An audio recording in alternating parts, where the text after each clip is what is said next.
Hello, I'm Andy Tyrrell. Welcome to River Cottage and welcome to the sourdough course. The thing about baking I love is that starting with really simple raw ingredients, and then with a few simple processes we turn them into this absolutely amazing, homely, sustaining loaves and bakes that give so much pleasure to everyone. I mean, everybody loves a fresh loaf of bread. Sourdough is a constant learning process. I'm always adapting to temperature, to season, to times. The more I find out about sourdough, the more I've learned about it over the years, the more you understand that sourdough culture is working as a symbiosis with acid bacteria, the way it ferments naturally on the sugars and the flour. I just find the whole process fascinating. I learn something new with each bake.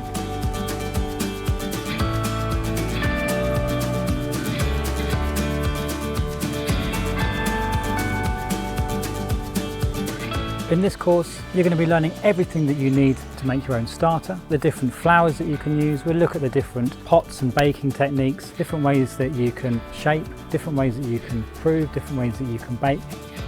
And we'll be showing you techniques that are going to build your confidence. So even if it doesn't work first time, we encourage you to give it another go and improve with each bake. I would love people to walk away with the knowledge, the skill to give sourdough baking a go. And, quite simply, just to change your life with sourdough baking.